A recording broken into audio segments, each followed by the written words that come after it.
বোমু বিলছড়িতে মাতামুহুরী নদীর তীব্র ভাঙনে আতঙ্ক। দ্রুত প্রতিরোধ ব্যবস্থা না নিলে বসতভিটা ও ফসলি জমি নদীগর্ভে বিলীন হওয়ার শঙ্কা। বিস্তারিত দেখুন নিজস্ব প্রতিবেদনে। কক্সবাজারের চকরিয়া উপজেলার বোমু বিলছড়ি ইউনিয়নের পশ্চিমপাড়া, মাইজপাড়া, পূর্বপাড়া ও এলাকায় মাতামুহুরী নদীর তীব্র ভাঙনে চরম আতঙ্ক বিরাজ করছে। টানা বৃষ্টি, পাহাড়ি ঢল ও নদীর প্রবল স্রোতের কারণে গত কয়েকদিনে নদীর তীরের বিস্তীর্ণ অংশ ভেঙে গেছে।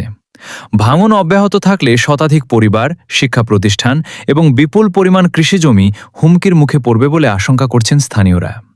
স্থানীয় সূত্রে জানা গেছে, মাতামুহুরী নদীর ভাঙন সবচেয়ে বেশি দেখা দিয়েছে ইউনিয়নের পশ্চিমপাড়া, মাইজপাড়া, পূর্বপাড়া ও বড়ুয়াপাড়া এলাকায়। নদীর তীর ঘেঁষে থাকা বেশ কয়েকটি বসতবাড়ি ইতিমধ্যে ঝুঁকিপূর্ণ অবস্থায় রয়েছে।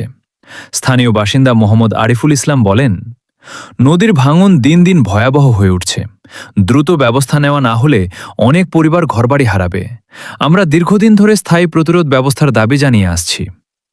এলাকাবাসীর অভিযোগ, চকরিয়া উপজেলা সদর থেকে যোগাযোগ ব্যবস্থা বিচ্ছিন্ন হওয়ায় বোমু বিলছড়ি ইউনিয়ন দীর্ঘদিন ধরে উন্নয়ন কর্মকাণ্ডে পিছিয়ে রয়েছে।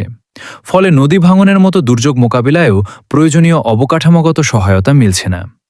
স্থানীয়দের মতে, ইউনিয়নের বিভিন্ন এলাকায় টেকসই নদী প্রতিরক্ষা বাঁধ নির্মাণ করা হলে ভাঙনের ঝুঁকি অনেকাংশে কমে আসবে। ভাঙন কবলিত এলাকার বাসিন্দারা জরুরি ভিত্তিতে জিও ব্যাগ ফেলা, নদীর তীর সংরক্ষণ এবং স্থায়ী বাঁধ নির্মাণের দাবি জানিয়েছেন। তাদের আশঙ্কা, চলমান বর্ষা মৌসুমে ভাঙনের মাত্রা আরও বৃদ্ধি পেলে বিস্তীর্ণ এলাকা নদীগর্ভে বিলীন হতে পারে।